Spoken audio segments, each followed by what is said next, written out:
नमस्कार साथियों, स्वागत है आपका बैंकर साथी चैनल में। साथियों, सीआईबी से रिलेटेड वीडियोस आप बैंकर साथी चैनल पर देख सकते हैं। वीडियोस आपको पसंद आते हैं तो उन्हें लाइक करें, साथ ही शेयर करें हमारे सभी बैंकर साथियों के साथ जो सीआईबी एग्ज़ाम देने जा रहे हैं। साथ ही चैनल को सब्सक्राइब करें और बेल आइकन प्रेस करें ताकि आने वाली वीडियोस की नोटिफिकेशन आपको टाइमली मिलती रहे। इस वीडियो में हम डिस्कस करेंगे सीआईबी के पेपर 1 की यूनिट 27 जिसका नाम है एनालिसिस ऑफ फाइनेंशियल स्टेटमेंट। काफ़ी इंपॉर्टेंट यूनिट है और ये इसका पार्ट 1 है और इसके पार्ट 2 और पार्ट 3 भी आएंगे। तो शुरू करते हैं साथियों। Financial detail of prospective borrower होगा साथियों यहाँ पर। When bank consider a loan proposal apart from integrity and KYC detail, bank also want to know financial detail of the prospective borrower। कोई भी पर्सन या prospective borrower जब bank के पास loan लेने आता है तो बैंक उसकी इंटीग्रिटी चेक करना चाहता है, KYC डिटेल्स देखता है। बट उसके अलावा जो तीसरी चीज़ जो है जो काफ़ी इंपॉर्टेंट है वो भी बैंक के लिए जानना ज़रूरी है कि फाइनेंशियल डिटेल्स कैसी हैं उस प्रोस्पेक्टिव बोरोवर की, उसकी फाइनेंशियल डिसिप्लिन कैसा रहा है पास्ट में, या उसकी नेटवर्थ कितनी है, किस तरह से उसका बिजनेस चल रहा है। तो ये सारी जो डिटेल्स हैं वो जानना चाहता है कस्टमर बैंक किसी भी अपने प्रोस्पेक्टिव बोरोवर को लोन देने से पहले। Extent of these details depend upon the type of loan, type of customer, purpose of loan. अब ये फाइनेंशियल डिटेल्स जो हैं कितनी गहराई में जाननी है या किस तरह की होनी चाहिए, वो डिपेंड करता है कि वो किस तरह का बोरोवर है। अब मान लीजिए कोई इंडिविजुअल पर्सन है या कोई बहुत बड़ी इंडस्ट्री है, बहुत बड़ी कंपनी है, तो डेफिनेटली उनके दोनों के जो फाइनेंशियल्स हैं वो अलग तरह के होंगे या उनकी लोन रिक्वायरमेंट भी अलग तरह की होगी। तो कस्टमर के ऊपर डिपेंड करता है किस तरह का लोन दिया जाना है, उसके ऊपर डिपेंड करेगा। कोई केसीसी लेने आया है या कोई बिज़नेस लोन लेने आया है तो दोनों की रिक्वायरमेंट जो है वो अलग अलग होगी। ऐसे ही कि किस पर्पज़ के लिए पर्सन लोन ले रहा है तो उसके ऊपर भी डिपेंड करेगा कि उसके फाइनेंशियल्स कैसे होने चाहिए। तो इन सभी चीज़ों के हिसाब से जो पर्सन जिस बिज़नेस के लिए या जिस एक्टिविटी के लिए लोन लेने आया है और जिस तरह का उसका काम है, तो उसी तरह के उसके फाइनेंशियल्स भी उसको सपोर्ट करने चाहिए। तो अब इसमें क्या है, फाइनेंशियल्स में क्या-क्या देखा जाता है basically the net worth of the applicant, कि किसी एप्लीकेंट जो है वो पर्सन जो है जो लोन लेने आया है, पर्सन है या एंटिटी है या कंपनी है, उसकी नेटवर्थ कितनी है। दूसरा है उसकी रीपेमेंट कैपेसिटी, मान लीजिए एक बार अगर लोन दे दिया तो वो रीपे कर पाएगा या नहीं कर पाएगा। नेटवर्थ की बात करें तो नेटवर्थ ये है कि वो बैंक का पैसा तो लगा रहा है बट खुद का उसकी पूंजी खुद की कितनी है, यानी कि उसके और क्या क्या एसेट्स हैं, कितनी उसके पास प्रॉपर्टी है, कितना बिजनेस, कितनी बड़ी एम्पायर है, बिजनेस है उसका। तो टोटल जो उसके एसेट्स हैं कितनी, जो नेटवर्क कैश में कितना है उसके पास, तो टोटल नेटवर्थ उस पर्सन की कितनी है। दूसरा है रीपेमेंट कैपेसिटी, कि अगर एक बार लोन अगर दे दिया तो वो रीपे कर पाएगा या नहीं कर पाएगा। तो रीपेमेंट कैपेसिटी देखी जाती है। वायबिलिटी देखी जाती है लोन की, कोई भी क्रेडिट एक्सटेंड करने से पहले वायबिलिटी भी देखी जाती है कि आ, उस पर्टिकुलर लोन को देने के बाद में जो बिज़नेस है किसी पर्सन का उसमें कितना बूस्ट आएगा या नहीं आएगा, या फिर उसको रिक्वायरमेंट एक्चुअली उस पैसे की है या नहीं है। फोर्थ है अवेलेबिलिटी ऑफ अनइंकम्बर्ड सिक्योरिटीज़, तो उस पर्सन के पास में सिक्योरिटी कितनी अवेलेबल है, और ऐसी सिक्योरिटी अनइंकम्बर्ड सिक्योरिटी मतलब जिस पे पहले से कोई भी चार्ज ना क्रिएट किया हो। इसीलिए जब भी कोई सिक्योरिटी वगैरह जब बैंक मॉर्गेज करते हैं तो एडवोकेट से नॉन एनईसी निकलवाते हैं। तो एनईसी वही होती है, नॉन इनकम्बरेंस सर्टिफिकेट, यानी कि पहले से कोई चार्ज उस पर नहीं है। इसकी रिपोर्ट वकील से लेते हैं, उसकी सर्च रिपोर्ट निकलवाते हैं। तो availability of non unencumbered securities, तो ऐसी सिक्योरिटी जिन पर पहले से कोई चार्ज क्रिएट नहीं है। तो ये सारी चीज़ें, चारों चीज़ें जो हैं वो बैंक देखता है जब भी कोई लोन प्रोस्पेक्टिव बोरोवर कोई लोन लेने आता है। तो नेक्स्ट है हमारा फाइनेंशियल स्टेटमेंट, किसे हम कहते हैं, these there are basically two financial statements which every business enterprises is required to prepare. These are balance sheet और प्रॉफिट एंड लॉस स्टेटमेंट।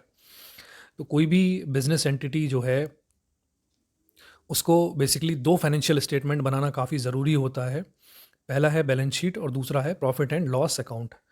तो प्रॉफिट एंड लॉस है अकाउंट होता है, और जहाँ पर नॉन प्रॉफिट ऑर्गेनाइजेशन है वहाँ पर इनकम एंड एक्सपेंडिचर स्टेटमेंट बनता है। तो जहाँ प्रॉफिट मेकिंग जो ऑर्गेनाइजेशन है, नॉर्मल जो ऑर्गेनाइजेशंस होती हैं, वहाँ पर प्रॉफिट एंड लॉस स्टेटमेंट बनता है, और जो नॉन प्रॉफिट ऑर्गेनाइजेशंस हैं वहाँ पर इनकम एंड एक्सपेंडिचर स्टेटमेंट बनता है उसकी जगह। तो ये दोनों जो हैं फाइनेंशियल स्टेटमेंट, ये काफ़ी ज़्यादा इंपॉर्टेंट होते हैं। ये मैंडेटरी है कि किसी भी बिजनेस ऑर्गेनाइजेशन को इनको प्रिपेयर करना ही होगा। Apart from these auditors report explanatory schedule and notes on accounts if applicable provided useful information to bankers. अब इन दोनों स्टेटमेंट के अलावा जो ऑडिटर की रिपोर्ट है, जो ऑडिट हुआ होगा, ऑडिटर ने जो अपनी रिपोर्ट बनाई होगी, वो एक्सप्लेनेटरी शेड्यूल्स, अलग अलग शेड्यूल, एनेक्सर्स शेड्यूल्स लगाए जाते हैं बैलेंस शीट के साथ में, प्रॉफिट एंड लॉस स्टेटमेंट के साथ में, notes on account if applicable provide useful information to the banker. तो इन सभी से भी यूज़फुल इन्फॉर्मेशन बैंकर को मिलती है।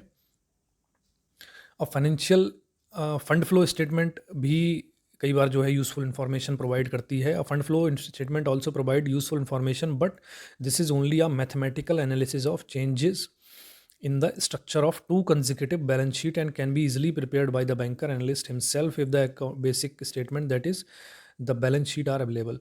तो फंड फ्लो स्टेटमेंट भी कई बार इंपॉर्टेंट इन्फॉर्मेशन प्रोवाइड कराती है, लेकिन ये क्या है, बेसिकली मैथमेटिकल एनालिसिस है कि दोनों जो बैलेंस शीट के कंजिक्यूटिव जो पीरियड है, मान लीजिए कोई लास्ट ईयर की बैलेंस शीट है, कोई करंट ईयर की बैलेंस शीट है, तो उन दोनों में कितना डिफरेंस आया है स्ट्रक्चर में, तो उसके हिसाब से ये जो है फंड फ्लो स्टेटमेंट बनाई जा सकती है। और इसको बैंकर या एनालिस्ट जो है वो खुद ही इसको प्रिपेयर कर सकते हैं अगर उनके पास जो बैलेंस शीट्स वगैरह अगर अवेलेबल हैं।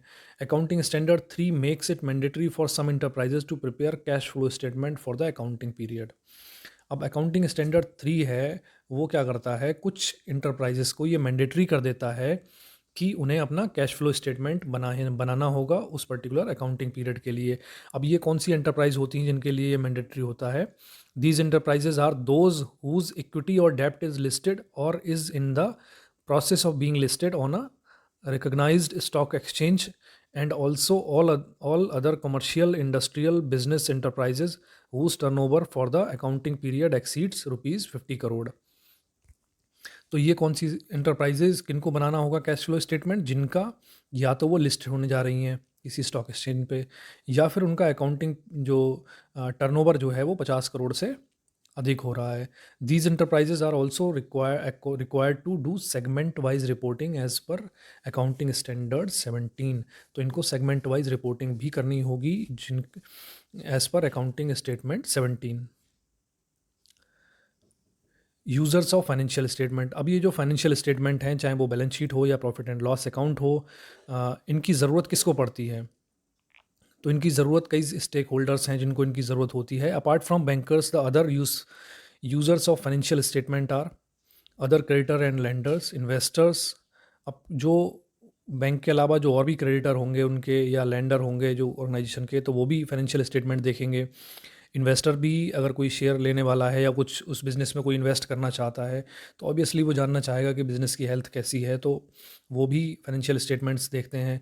गवर्नमेंट एजेंसीज़ भी ध्यान रखती हैं, कई बार देखना चाहती हैं कि उसमें कुछ फाइनेंशियली कुछ छुपाया तो नहीं जा रहा है, या टैक्स प्रॉपर वो ऑर्गेनाइजेशन दे रही है या नहीं, तो उसके लिए भी फाइनेंशियल स्टेटमेंट्स देखी जाती हैं। रेटिंग एजेंसीज़, कई जो रेटिंग एजेंसीज़ हैं जो रेट करती हैं ऑर्गेनाइजेशंस को, अलग अलग रेटिंग देती हैं, तो वो भी फाइनेंशियल्स देखती हैं। और जो उनके कस्टमर हैं, क्योंकि कोई भी कस्टमर जो है वो ऐसी ऑर्गेनाइजेशन से जुड़ना चाहेगा जो अच्छी तरह से ग्रो हो रही है, ना कि किसी डूबती हुई ऑर्गेनाइजेशन के साथ। एम्प्लॉयज़ हैं, एम्प्लॉयज़ भी फाइनेंशियल स्टेटमेंट्स को देखते हैं। जनरल पब्लिक या फिर एनालिस्ट, तो कोई भी ऐसा हो सकता है जिसको ज़रूरत होगी तो वो इनको फाइनेंशियल स्टेटमेंट्स को देखेगा, या उसके यूज़र ये सब हो सकते हैं। Basic concepts used in preparation of financial statement. तो फाइनेंशियल स्टेटमेंट्स को प्रिपेयर करने के लिए जो बेसिक कॉन्सेप्ट्स यूज़ होते हैं वो कौन कौन से हैं? अब ये बेसिक कॉन्सेप्ट हम पहले भी एक बार पढ़ चुके हैं, तो इसमें क्या है, important concept are as under. तो ये कॉन्सेप्ट जो हमने पढ़े थे गैप एनालिसिस में, आई थिंक पढ़े थे, शायद JIB के जब हम पढ़ाई कर रहे थे, वीडियोस देख रहे थे, तब उस समय ये आए थे कॉन्सेप्ट। अब इसमें है जैसे एंटिटी कॉन्सेप्ट है कि एक पर्टिकुलर एक बिज़नेस को एक एंटिटी की तरह समझा जाएगा। मनी मेजरमेंट कॉन्सेप्ट है, मतलब सारी जो बैलेंस शीट वगैरह जो प्रिपेयर होंगी उनमें जो जितने भी आइटम होंगे वो किसके फॉर्म में होंगे, मनी के फॉर्म में होंगे। स्टेबल मॉनेटरी यूनिट कॉन्सेप्ट है। गोइंग कंसर्न कॉन्सेप्ट है। अब गोइंग कंसर्न में जैसे ये माना जाएगा कि वो पर्टिकुलर जो कंपनी है वो चलती रहेगी अनलेस कि मतलब ऐसा दिवालिया होने जा नहीं रही है, या कुछ कोई ऐसी बंद होने नहीं जा रही है, मतलब गोइंग कंसर्न है एक तरह से। स्टेबल मॉनेटरी यूनिट है, मतलब कि वो स्टेबल है, अनस्टेबल नहीं है।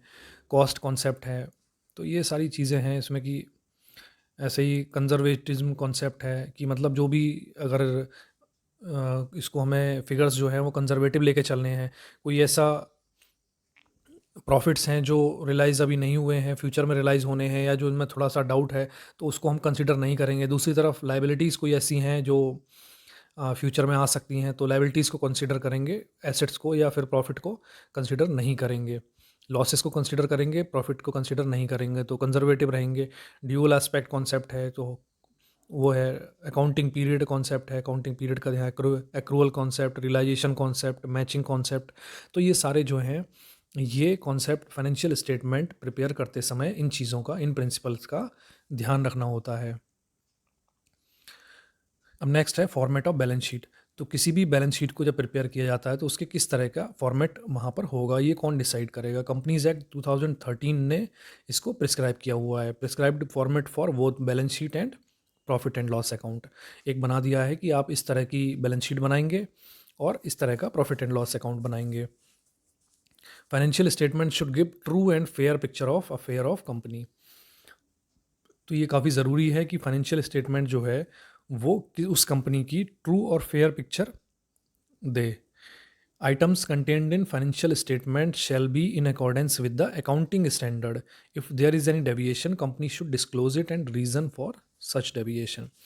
तो जितने भी फाइनेंशियल स्टेटमेंट में जो भी आइटम्स हैं जो उसमें रखे जाएंगे वो एज़ पर अकाउंटिंग स्टैंडर्ड्स होने चाहिए। और अकाउंटिंग स्टैंडर्ड्स के अगर कोई डेविएशन है, तो कंपनी को सबसे पहले तो उसे डिस्क्लोज़ करना है और डेविएशन क्यों हुआ उसका रीज़न भी मेंशन करना है। अब यहाँ पर जो फॉर्मेट है उसका वो हमने बनाया हुआ है कि एक बैलेंस शीट को किस तरह से होना चाहिए, क्या-क्या उसके पार्ट्स होते हैं। तो इक्विटी एंड लायबिलिटी होगी लेफ़्ट साइड में और एसेट्स जो होंगे वो राइट साइड में होंगे। तो एक तरफ इक्विटी एंड लायबिलिटी, दूसरी तरफ एसेट। अब इक्विटी और लायबिलिटी की साइड अगर हम देखें तो यहाँ पर क्या-क्या जो पार्ट्स हैं इसके या क्या-क्या जो आइटम्स हैं वो यहाँ पर लिस्टेड होंगे। सबसे पहले है शेयर होल्डर्स फंड। तो जो शेयर होल्डर्स का जो फंड लगा हुआ है उसकी बात यहाँ पर हो रही है। तो शेयर होल्डर का फंड जो है वो बेसिकली इक्विटी का ही पार्ट है, क्योंकि कोई भी बिज़नेस शुरू हो रहा है तो थोड़ा सा कॉन्सेप्ट इसका समझते हैं साथियों कि अगर मान लीजिए आपको कोई बिज़नेस शुरू करना है, इंडिविजुअल लेवल से ही कहते हैं, तो वहाँ पर क्या तरीके हैं। कुछ पैसा आप अपना लगाएंगे, कुछ बैंक से बोरो करेंगे, या फिर तो जो अपना जो पैसा लगाएंगे वो तो आपका शेयर कैपिटल हो गया आपका, क्योंकि शेयर सारे आपके पास हैं। अब या फिर ये है कि आप मार्केट में उस कंपनी के शेयर्स बेच दें, तो जो इक्विटी जो शेयर जो खरीदेंगे वो भी उसके मालिक हो जाएंगे और वो उनके पास शेयर्स होंगे तो वो इक्विटी का पार्ट हो जाएंगे। दूसरी तरफ इक्विटी और डेप्ट दो चीज़ें होती हैं, दो ही चीज़ों से बिज़नेस जो है वो पैसा रेज कर सकता है।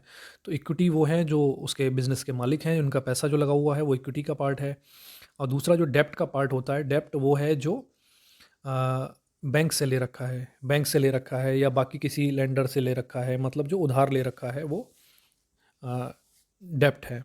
अब इक्विटी को हम उधार नहीं मानते, क्योंकि इक्विटी में तो बेसिकली जो पैसा अपना लगा रहा है इक्विटी में, एक तरह से वो खुद ही उसका एक मालिकाना हक उसको मिल रहा है, ओनरशिप मिल रही है शेयर्स के बदले में। तो वो उधार नहीं है, वहाँ पर वो खुद ही ओनरशिप एक तरह से खरीद रहा है उस पर्टिकुलर कंपनी में। तो शेयर होल्डर का जो फंड होता है वो इक्विटी का पार्ट है। इक्विटी उसे हम कहेंगे। शेयर कैपिटल हो गए, इसमें रिजर्व एंड सरप्लस हो गए, money received against share warrant हो गए। तो ये सब आएंगे शेयर होल्डर्स के फंड में। Share application money pending allotment, तो जो शेयर एप्लीकेशन के लिए कोई पैसा आया हुआ है जिसका अलॉटमेंट अभी नहीं हुआ है, तो ये सभी जो है वो इक्विटी में आएंगे। अब इक्विटी के बाद में लायबिलिटी में आएंगे। लायबिलिटी में दो तरह की लायबिलिटी होती हैं, दो पार्ट में हमने डिवाइड किया है, नॉन करंट लायबिलिटी और करंट लायबिलिटी। अब नॉन करंट बेसिकली कौन सी होंगी? जो लॉन्ग टर्म बोरोइंग होंगी। लॉन्ग टर्म मतलब 1 साल से अधिक की जब हम बात कर रहे हैं। और डेफर टैक्स लायबिलिटी हो सकती हैं, यानी कि जो ऐसी टैक्स लायबिलिटी जो 1 साल के अंदर नहीं पे करनी है, जो और डेफर कर दिया गया है उनको नेक्स्ट ईयर के लिए। अदर लॉन्ग टर्म लायबिलिटीज़, या फिर बाकी जो भी लॉन्ग टर्म की लायबिलिटी होंगी जो इमीडिएट लायबिलिटी नहीं है बिज़नेस की, बट लॉन्ग टर्म में वो हैं। लॉन्ग टर्म प्रोविजंस, कुछ ऐसे प्रोविज़न जो करने हैं बट वो लॉन्ग टर्म के लिए हैं। ऐसे ही जो करंट लायबिलिटी है, करंट लायबिलिटी बेसिकली जो हो गई जो शॉर्ट टर्म बोरोइंग है, ट्रेड के पेएबल्स हैं, यानी कि जो रॉ मटेरियल वगैरह परचेज़ किया है या कोई पैकिंग मटेरियल लिया है उधार पे और उसका पेमेंट होना बाकी है, तो वो नॉर्मली जो है वो शॉर्ट टर्म होते हैं। तो वो ट्रेड पेएबल जो होंगे वो भी करंट लायबिलिटी के पार्ट हैं। अदर करंट लायबिलिटी हो सकते हैं जो खर्चे वगैरह हैं, छोटे सैलरीज देनी है या कोई बिजली का बिल भरना है, तो ये सारी जो हैं करंट लायबिलिटीज़ हैं। शॉर्ट टर्म प्रोविज़न अगर कोई करना है, कोई खर्चा ऐसा है जो अभी होने वाला है बट उसका प्रोविज़न हमें इसी बैलेंस शीट में, इसी अकाउंटिंग पीरियड में करके रखना है, तो वो भी शॉर्ट टर्म प्रोविज़न जो हैं वो भी इसमें करंट लायबिलिटी में आएंगे। तो बेसिकली करंट लायबिलिटीज़ अगर हम ब्रॉडली अगर समझा चाहें तो जो जो इमीडिएटली या नेक्स्ट कुछ जो टाइम आने वाला है उसके अंदर नॉर्मली जो 1 साल के अंदर की जो खर्चे होते हैं, जो लायबिलिटीज़ होती हैं, उन्हें हम करंट लायबिलिटी में रखते हैं, और जो 1 साल से ज़्यादा की होती हैं, लॉन्ग टर्म की होती हैं, उन्हें हम नॉन करंट लायबिलिटी में कहते हैं। अब ऐसे ही जो एसेट्स होते हैं, अब एसेट्स को भी ऐसी कैटेगरी में डिवाइड किया गया है, पहले नॉन करंट एसेट, दूसरे करंट एसेट। अब नॉन करंट एसेट वो हो गए जो शॉर्ट टर्म के लिए हैं, 1 साल के लिए हैं। नॉन करंट एसेट है जो 1 साल से ज़्यादा के लिए हैं। तो नॉन करंट एसेट में कौन कौन से आएंगे? फिक्स एसेट आएंगे हमारे। अब फिक्स एसेट मतलब जो लैंड हो गई, मशीन्स हो गई, जो मूव नहीं कर सकते, एक जगह फिक्स हैं, वो फिक्स एसेट आ गए नॉन करंट में। अब फिक्स एसेट में चाहे वो टेंजिबल हो सकते हैं, इंटेंजिबल हो सकते हैं, और capital work in progress, intangible asset under development हो सकते हैं। तो इनको थोड़ा सा समझते हैं। टेंजिबल एसेट कौन से? जिनको हम छू सकते हैं, जैसे लैंड, बिल्डिंग, मशीनरी, ये सभी जो हैं वो टेंजिबल एसेट के पार्ट हैं। इंटेंजिबल एसेट जिनको छुआ नहीं जा सकता, जैसे कॉपीराइट और आपका कोई पेटेंट है, तो ये सारी जो चीज़ें हैं ये इंटेंजिबल एसेट के अंदर आएंगी। गुडविल हो गई आपकी। और नेक्स्ट है कैपिटल वर्क इन प्रोग्रेस। तो कोई कैपिटल जो है, कैपिटल वर्क कोई ऐसा है जो डेवलपमेंट, जो कोई बिल्डिंग है जो बनने को तैयार है, जो बनने वाली है, तो वर्क इन प्रोग्रेस है। और कोई मशीनरी है जो असेंबल हो रही है, होगी बट, तो वो हैं जो वर्क इन प्रोग्रेस हैं, वो भी एक तरह से फिर एक बार जब फिनिश हो जाएंगे तो वो टेंजिबल एसेट के पार्ट हो जाएंगे। ऐसे ही इंटेंजिबल एसेट जो है अंडर डेवलपमेंट हैं, जैसे मान लीजिए कोई पेटेंट है, कोई वो प्रोसेस में है, अप्लाई कर दिया गया है बट उसका मिलना, अप्रूवल आना बाकी है, तो इस तरह के इंटेंजिबल एसेट हैं जो अंडर डेवलपमेंट हैं। या फिर कैपिटल वर्क है ऐसा जो इन प्रोग्रेस है, तो ये सभी भी फिक्स एसेट की कैटेगरी में आएंगे। नेक्स्ट है नॉन करंट इन्वेस्टमेंट, जो इन्वेस्टमेंट की गई हैं बट वो करंट नहीं है, नॉन करंट इन्वेस्टमेंट में है। डेफर्ड टैक्स एसेट, जो टैक्स जो है वो जो डेफर कर दिया गया है। Long term loans and advances, जो लोन्स एंड एडवांसेस कंपनी ने दिए हैं बट वो लॉन्ग टर्म के लिए दिए हैं, अभी वापस नहीं आएंगे। अदर नॉन करंट एसेट, और बाकी जो नॉन करंट एसेट होंगे वो इस कैटेगरी में आ जाएंगे। सेकंड है करंट एसेट। तो नॉन करंट हमने देख लिया। करंट एसेट जो होंगे वो होंगे करंट इन्वेस्टमेंट, इन्वेंट्रीज, इन्वेंट्री जो गुड्स वगैरह है, माल जो तैयार है। ट्रेड रिसीवेबल्स, यानी कि जो गुड्स सेल हो गई हैं बट उनके जो बिल्स वगैरह रखे हुए हैं और पैसे अभी नहीं आए हैं, तो रिसेंट अभी उधार पे माल बेचा गया है, अभी कुछ दिनों में पैसे उसके आएंगे, तो वो ट्रेड रिसीवेबल्स हैं। कैश एंड कैश इक्विवेलेंट, जो बैंक में कैश पड़ा हुआ है या जो सेल हुई है कैश पे, वो पैसा जो रखा हुआ है, या कैश इक्विवेलेंट कोई ऐसा इंस्ट्रूमेंट है जो एकदम चाहे वो ड्राफ्ट हो या चेक हो, तो कैश इक्विवेलेंट है। गोल्ड हो, कोई ऐसी इन्वेंट्री है जो शॉर्ट टर्म में एकदम लिक्विड जो है, वो कैश इक्विवेलेंट में कह सकते हैं उसको। Short term loans and advances, जो शॉर्ट टर्म में कोई ऐसे लोन्स एंड एडवांसेस बिजनेस ने दिए हैं जो शॉर्ट टर्म में वापस आने वाले हैं। और अदर करंट एसेट्स, तो इसके अलावा बाकी जो करंट एसेट बचेंगे वो अदर करंट एसेट में आ जाएंगे। तो ये बेसिकली एक बैलेंस शीट का फॉर्मेट था, इक्विटी एंड लायबिलिटी की साइड और एसेट की साइड क्या क्या आइटम्स बैलेंस शीट में होंगे। Profit and loss format, it is the a statement of income and expenditure of an entity for the accounting period. Every profit and loss account must indicate the accounting period for which it is prepared. The item of profit and loss account are, तो कोई भी balance sheet के साथ में हर organisation जो होती है वो प्रॉफिट एंड लॉस अकाउंट भी बनाती है। और प्रॉफिट एंड लॉस अकाउंट भी जैसे बैलेंस शीट के जैसे एक पर्टिकुलर अकाउंटिंग पीरियड के लिए बनती है, वैसे ही प्रॉफिट एंड लॉस अकाउंट भी पर्टिकुलर जो है वो अकाउंटिंग पीरियड के लिए बनाया जाता है, और जिस अकाउंटिंग पीरियड के लिए बनाया जाता है उसको उस पर मेंशन होना चाहिए। अब इसमें आइटम क्या क्या हो सकते हैं? इसमें हो सकते हैं gross and net cell, cost of goods sold, gross profit, operating expense, operating profit, non operating surplus deficit, profit before interest and tax, interest, profit before tax, tax, profit after tax. तो ये सारे जो हैं, ये items जो हैं, इतनी चीज़ें जो हैं वो मेंशन होती हैं। और भी कई आइटम हैं जो प्रॉफिट एंड लॉस अकाउंट में मेंशन होते हैं बट मेन जो हैं वो यही हैं। तो ये सभी इसमें मेंशन होते हैं प्रॉफिट एंड लॉस अकाउंट में। अब अकाउंटिंग पीरियड की अगर हम बात करें, as per income tax rule April to March is considered as the financial year for the tax purpose. तो टैक्स पर्पस से इंडिया में जो है आप सभी जानते हैं कि 31 मार्च को फाइनेंशियल ईयर एंड होता है। तो अप्रैल टू मार्च कंसिडर किया जाता है फाइनेंशियल ईयर। अब इसी के साथ अलाइन करने के लिए, इनकम टैक्स रूल के साथ अलाइन करने के लिए, जो कंपनीज एक्ट 2013 में इसी पीरियड को डिफाइन, जो 31 डे ऑफ मार्च जो है उसी को डिफाइन किया गया है अकाउंटिंग पीरियड की अकाउंटिंग पीरियड भी, ताकि कोई किसी तरह का कन्फ्यूज़न ना हो। तो अकाउंटिंग पीरियड भी 31 मार्च को ही एंड होता है, जैसे कि इनकम टैक्स के हिसाब से फाइनेंशियल ईयर भी 31 मार्च को एंड होता है। Incomplete project no activity. अब कोई कंपनी ऐसी है या कोई प्रोजेक्ट ऐसा है जो उस पर्टिकुलर फाइनेंशियल ईयर में पूरा नहीं हो पाया, काम चल रहा है, अधूरा है अभी, या फिर पूरा हो गया है बट उसमें कोई भी बिजनेस एक्टिविटी नहीं हुई है, तो ऐसी फर्म को क्या करना चाहिए? Even company has to every company has to prepare financial statement even if there is no activity during accounting period और the project is not completed. तो ये बिल्कुल क्लियर होना चाहिए कि अगर चाहे भले से ही उस कंपनी में कोई भी बिजनेस ना हुआ हो, या फिर कोई बिजनेस एक्टिविटी, ट्रेड एक्टिविटी नहीं हुई है, या फिर वो जो प्रोजेक्ट है वो कंप्लीट अभी नहीं हो पाया है, इनकम्प्लीट है, but still they have to prepare financial statements, balance sheet and profit and loss account for that accounting period, तो उन्हें तब भी बनाना ही होगा। नेक्स्ट है consolidated financial statement. Company act 2013 mandates that all those companies who have a subsidiary, associate or joint venture should prepare and present consolidated balance sheet along with standalone financial balance statement। तो कोई भी companies जो हैं या organisation ऐसी जिनकी associate firm है, जिनकी एलाइड फर्म है, जॉइंट वेंचर में जो काम कर रहे हैं, सब्सिडरीज़ हैं, तो वहाँ पर उनको क्या करना है, दो तरह से बनानी है बैलेंस शीट्स वगैरह। एक तो स्टैंड अलोन जो है वो कंपनीज की बनेगी, उनकी खुद की, और दूसरा जो टोटल ओवरऑल जो है कंसोलिडेटेड, जो जॉइंट वेंचर की या के साथ मिलके जो कंसोलिडेटेड फाइनेंशियल स्टेटमेंट है वो भी उनको तैयार करनी होगी। तो दोनों तरह से ये जो फाइनेंशियल डेटा है वो फर्निश करना देना होगा। तो साथियों इस वीडियो में इतना ही था। आई होप कि वीडियो आपको पसंद आया होगा। साथियों इसका पार्ट 2 और पार्ट 3 भी जल्दी ही आएंगे। तो आई होप आपको वीडियो पसंद आया होगा। साथियों पसंद आया तो इसे लाइक करें, साथ ही शेयर करें हमारे सभी बैंकर साथियों के साथ जो CIB एग्ज़ाम देने जा रहे हैं। मिलते हैं साथियों नेक्स्ट वीडियो में। Thank you.